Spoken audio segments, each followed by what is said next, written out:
Le quart d'heure savoyard, c'est sur Radio Grand Lac, en partenariat avec le département de la Savoie. Eh bien, bonjour à toutes et à tous, soyez les bienvenus sur Radio Grand Lac, nous sommes en direct, 11h01, et oui, c'est le quart d'heure savoyard, nouvelle émission, nouveau rendez-vous, que nous sommes fiers et honorés vraiment de vous présenter à vous dans ce grand bain de la vie locale.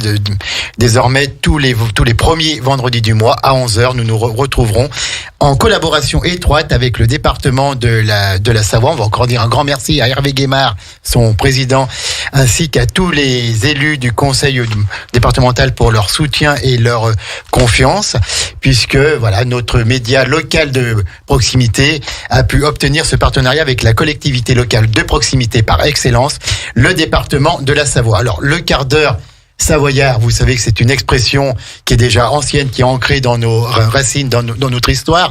On parle toujours du quart d'heure savoyard quand on a un rendez-vous. Bah oui, on arrive toujours un petit peu plus tard parce qu'on a le droit à ce quart d'heure qui, paraît-il, il y a aussi le quart d'heure breton, il y a aussi le quart d'heure ailleurs dans d'autres coins de France, mais nous, le nôtre, on l'aime bien.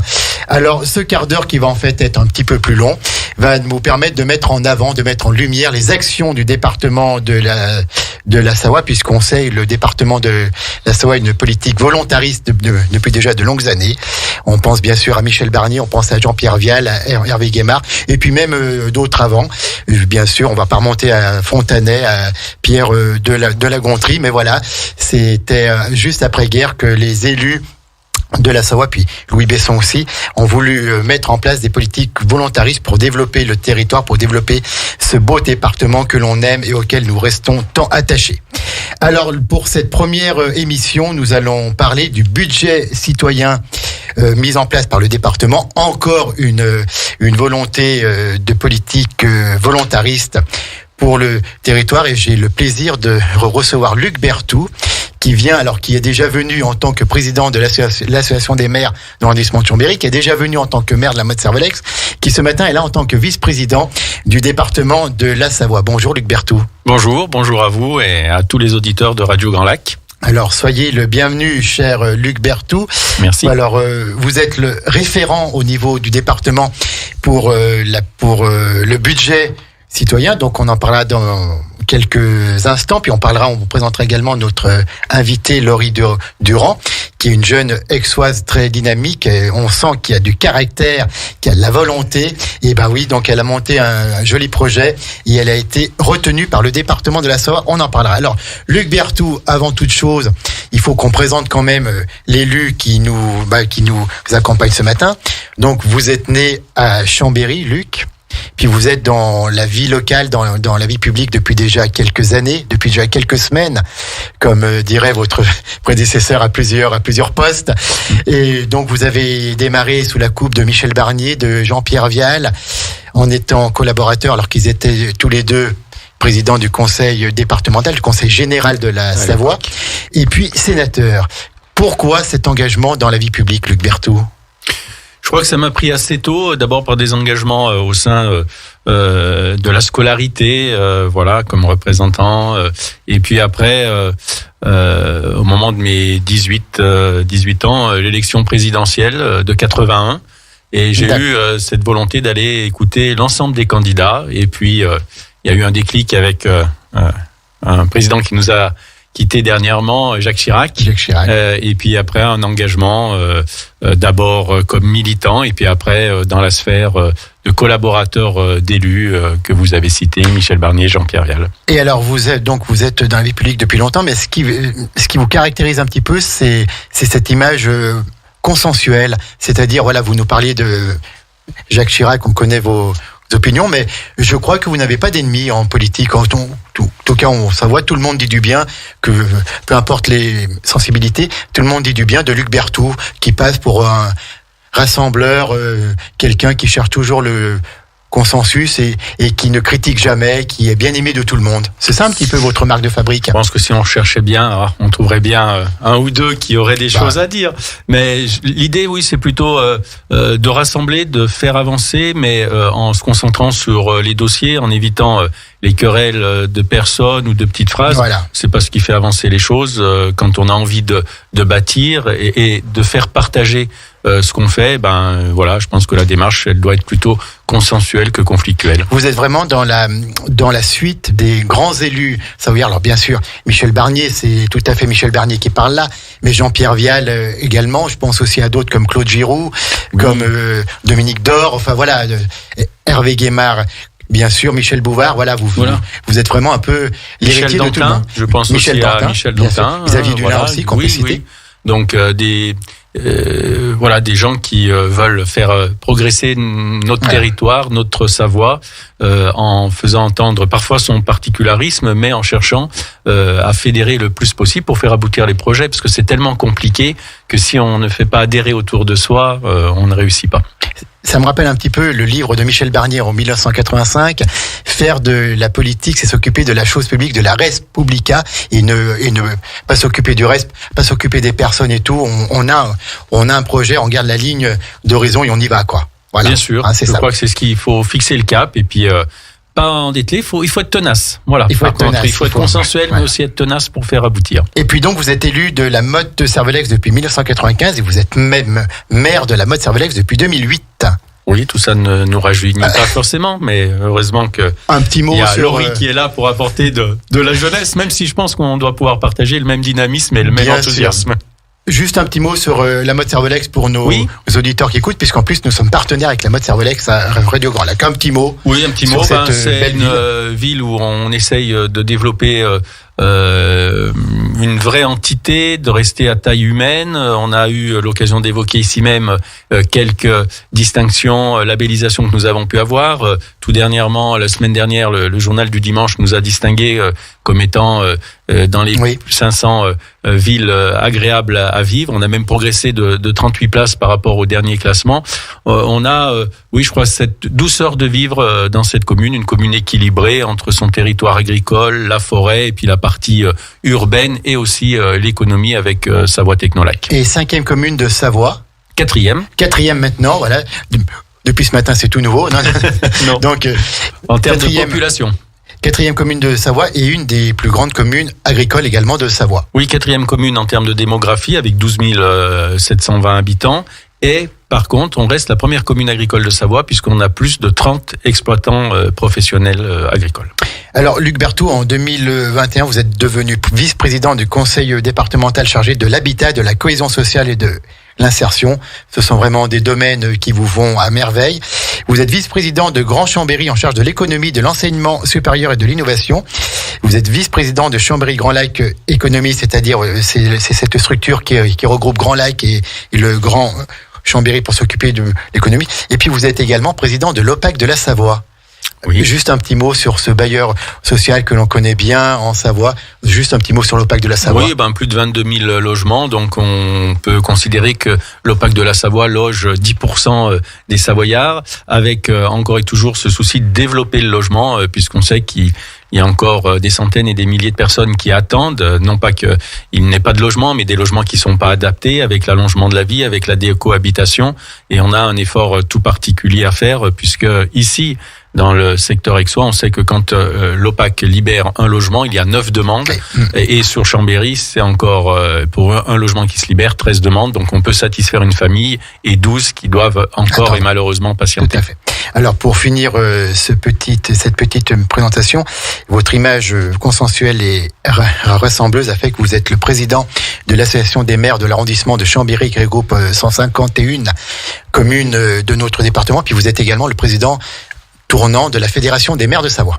Oui, puisque nous avons cette particularité d'avoir 4 associations de maires de Savoie. Alors, je vais vous dire que ça allait bientôt changer peut-être. Alors, merci à ceux qui m'ont fait confiance. Je pense à notamment Yves Durbet, parce que je lui avais, dans cette période sanitaire, même proposé de poursuivre son bail de président de la Fédération des maires de Savoie.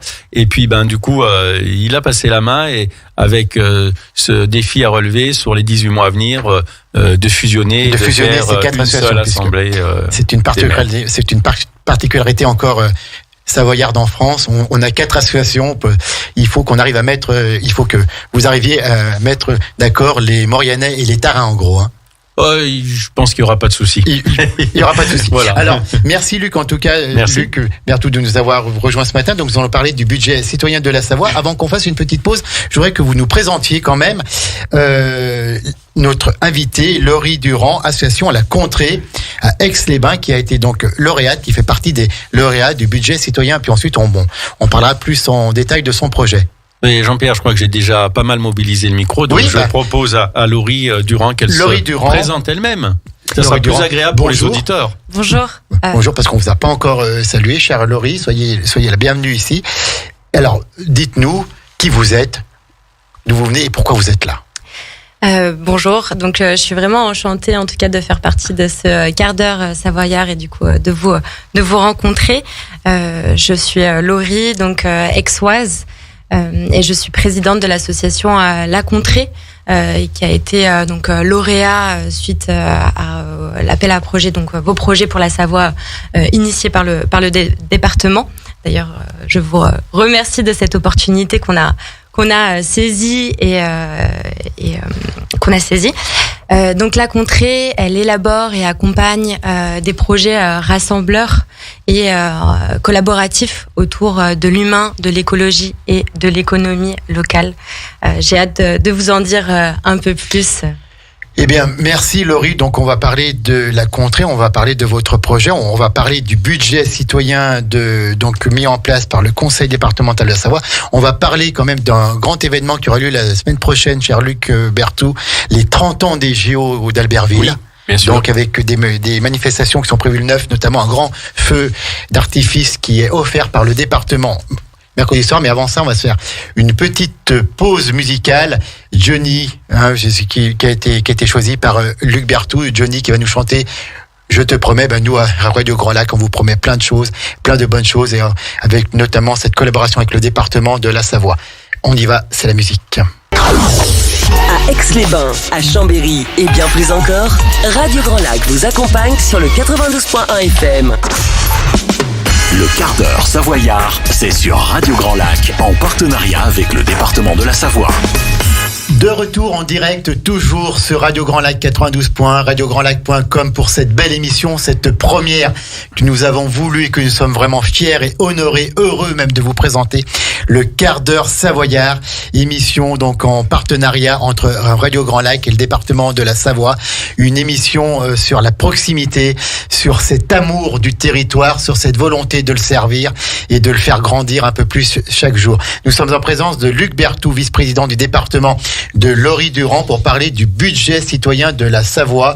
Et donc c'est encore un exemple de politique volontariste mise au service du département, mise au service, alors on connaît bien sûr la politique volontariste mise au service des communes, avec notamment ce qu'on appelle dans un jargon un peu particulier le FDEC, le Fonds départemental d'équipement des communes, qui n'est absolument pas une compétence générale des départements, mais que la Savoie a voulu mettre en place depuis déjà longtemps. Et là c'est plus destiné en faveur de la population, puisque Hervé Guémard lui-même disait il y a parfois des petits projets que j'appelle des révolutions minuscules qui peuvent changer la vie des gens, mais qui ne sont pas aujourd'hui finançables par les communes ou par le département, parce que ça ne rentre pas dans des cases. Et le Conseil départemental de la Savoie a voulu faire entrer cela dans des cases.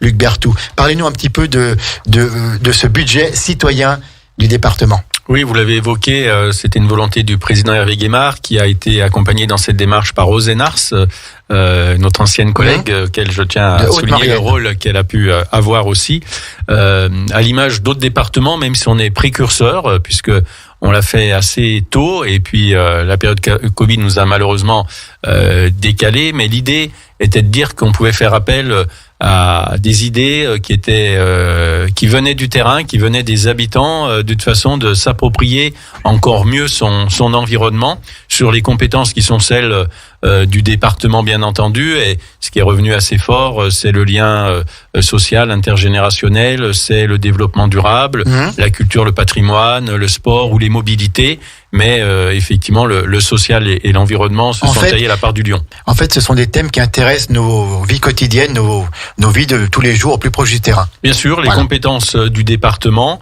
mais appliquées sur les territoires, les cantons. Et puis il y avait aussi des projets qui étaient réservés pour les jeunes, puisque c'est une façon aussi de faire de l'instruction civique, de l'éducation civique et de faire partager à tous nos concitoyens la difficulté de réaliser un projet. Donc, parce que là, c'est des idées qui ont été primées pour l'instant, et maintenant, il va falloir les concrétiser dans les 2 ans qui viennent pour en faire des projets. Alors, nous avions fait une émission spéciale il y a quelques temps avec Tom Trécourt, qui était le porteur de projet pour Aix-1 pour le van itinérant, le van écologique. Et ce matin, nous avons Laurie Durand. Donc elle, c'est un autre projet. Laurie, est-ce que vous pouvez nous présenter votre projet qui a été retenu par le département, et pourquoi ce projet et comment est-ce qu'on l'avait monté? Voilà, dites-nous tout.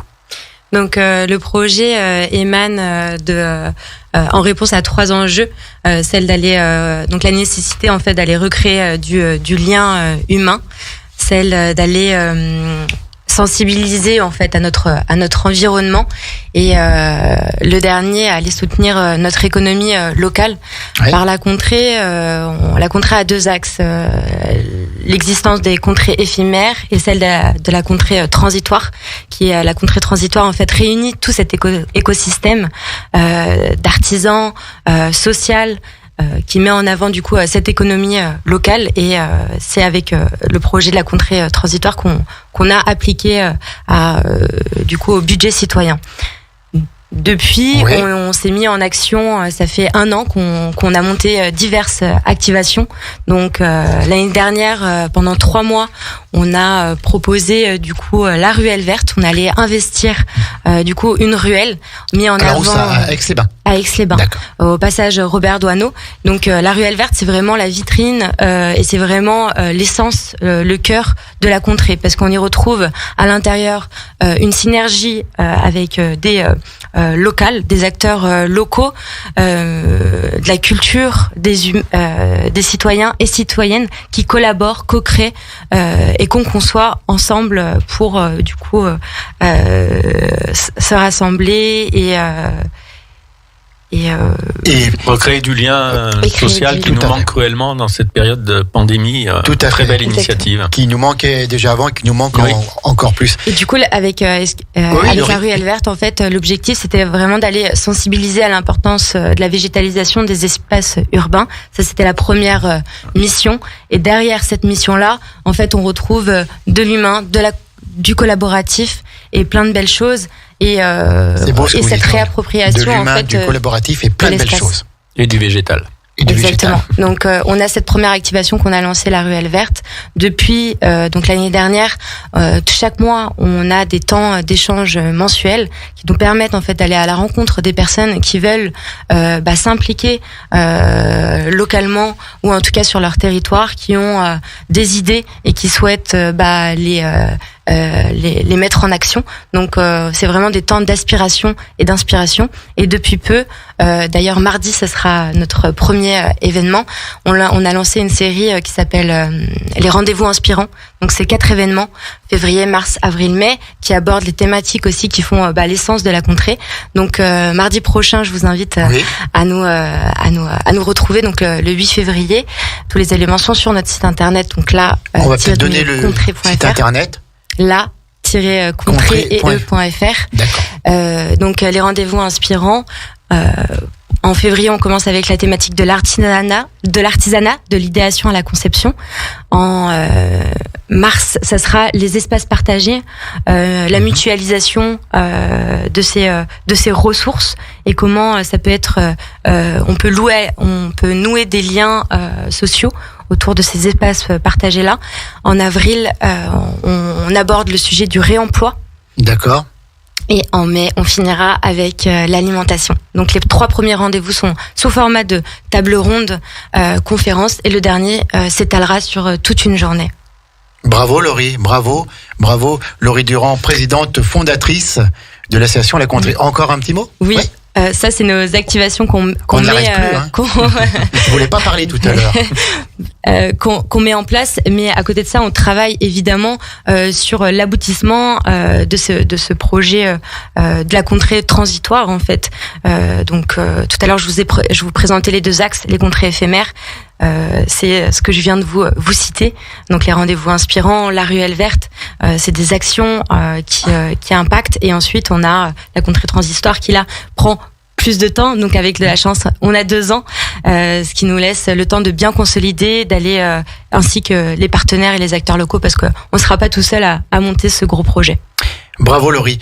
Luc Berthoud, quand vous avez monté ce projet de budget citoyen de la Savoie, quand vous l'avez clôturé le 15 octobre dernier, est-ce que vous pensiez que ça allait avoir un tel succès, puisque 25 656 votes de Savoyards pour 30 le RA plein de projets sur tous les cantons de Savoie. Est-ce que vous pensiez à une telle réussite ? Alors déjà, au niveau du nombre de projets, d'idées qui ont été déposés, plus de 250, il y a eu un premier tri parce qu'il fallait être dans les compétences du département sur des dépenses d'investissement. Tout ça a donc fait que plus de 155 projets ont été retenus. Oui, moi j'ai été frappé par la diversité, par l'implication et l'imagination des porteurs de projets, comme on vient de voir avec la contrée. Mais dans chaque canton, on a ici une désimperméabilisation d'une cour d'école, ici un café associatif sous chapiteau qui pourra se créer, ailleurs de rendre accessible la plage d'Aiguebelette pour les personnes handicapées. Enfin voilà, à la mode Servolex, allons-y, une forêt urbaine. Voilà, on va pas au passage s'oublier. Et donc c'est cette volonté de s'exprimer, de se réapproprier son environnement de la part de nos concitoyens, qui est la plus belle des illustrations de ce budget citoyen, avec aussi, si vous le permettez, ça me permettra de remercier l'ensemble des services du département qui ont concouru. Il y a beaucoup de gens, Luc Aratel, Véronique Fromont, qui ont été au cœur du dispositif, le service communication, le service des politiques territoriales et l'ensemble des services du département qui ont travaillé de façon transversale pour déjà avoir un premier regard technique et puis après permettre ce vote que vous avez indiqué. 25 656 votes. Voilà, parce que l'idée était que une personne vote pour 3 projets, de façon à éviter qu'on vienne voter que pour le projet qu'on connaît ou de son territoire. Ça permet d'avoir une ouverture sur les autres 155 autres projets qui étaient proposés. Et puis derrière aussi d'accompagner, parce que le travail n'est pas fini. Laurie et la contrée ont pas sur leur compte en banque la somme. C'est que nous on va accompagner, contrôler et payer des factures, des réalisations. On est dans le cadre de la comptabilité publique et donc c'est maintenant l'idée, le projet, pour arriver à la réalisation qui va faire encore que, comme Laurie Durand l'a dit, il y a encore quelques semaines et quelques mois de travail avant d'arriver à la finalisation. Très bien, 1 200 000 € mis pour cette opération spéciale, pour cette action, je dirais concrète et efficace. Est-ce que ça va être reconduit dans le prochain budget du département ou pas ? Alors le président Hervé Guimard avait prévu de réunir l'ensemble des lauréats fin janvier. J'espère que ça ne sera pas reporté jusqu'à fin juin et c'est reporté, de réunir l'ensemble des lauréats et puis d'annoncer. D'ores et déjà, ce qu'on sait, c'est que il y aura une deuxième édition en 2023 et que nous y travaillons pour faire tirer les conséquences déjà de ce premier budget, puisque là aussi, on l'a dit, c'est quelque chose d'innovant. On se permet de modifier, de voir ce qui a le plus fonctionné, de voir comment on peut encore plus faire rayonner ce budget citoyen. Écoutez, nous serons à vos côtés pour en parler sur nos ondes. Avant de conclure, je voudrais qu'on dise quelques mots sur l'actualité du département, puisqu'on se souvient tous, Savoyards de cœur, on se souvient tous de ce que l'on faisait le 9 février 1992. 30 ans, les JO d'Albertville, une aventure phénoménale. La Savoie était le centre du monde. Elle l'est tout le temps pour nous, bien sûr. Mais là, c'était encore un petit peu plus. On se souvient de Michel Barnier, de Jean-Claude Quilly, qui arrive. On se souvient de cette flamme qui avait traversé notre département de la Savoie. Je me rappelle l'avoir vu passer à Albin, pour ma part. Qu'est-ce qu'on peut dire sur ces 30 ans de JO en Savoie? Bien sûr, une nostalgie, des souvenirs comme vous l'évoquiez, et aussi des promesses d'avenir, puisque malheureusement on voit que ce qui se passe à Pékin, c'est pas tout à fait ce qu'on a pu connaître nous, même si c'est du coup en pleine actualité. Et puis des festivités qui vont avoir lieu à Albertville pour se commémorer. Mercredi 9. Mercredi 9. Alors, je pense, comme Michel Barnier le dirait, non pas pour avoir l'œil dans le rétro, mais au contraire, mesurer ce qui a été fait à cette occasion-là, des investissements colossaux qu'on aurait jamais eu, le développement de la Savoie, et puis aussi se projeter, puisque l'idée a parfois été mise de se dire, mais tiens, est-ce que au niveau de la région Auvergne-Rhône-Alpes, on pourrait pas retenter une candidature, en tous les cas. Et puis on pense aussi à Paris 2024, qui est le défi. J'ai le souvenir, on a parlé tout à l'heure de Jacques Chirac, de l'avoir rencontré. Et c'est à l'époque où les deux dossiers de Paris et d'Albertville étaient un peu en concurrence au niveau du COJO. Et je lui avais remis un pins des Jeux Olympiques, de la candidature d'Albertville. Voilà, j'ai ce souvenir là aussi en tête il y a fort longtemps, comme j'ai aussi le souvenir de ce déplacement à la patinoire, ça devait être de Lausanne, en préambule de la candidature, où on avait montré la force de conviction et de rassemblement là aussi d'un territoire qui est peut-être petit, mais plein d'atouts, et qui continue à se projeter dans l'avenir. Et qui vit depuis des siècles et qui continuera encore à vivre longtemps notre belle Savoie. Donc, mercredi 9, des festivités à Albertville, et le soir, un grand feu d'artifice offert par le département de la Savoie. Donc, une fête un peu populaire pour associer encore une fois tout le monde.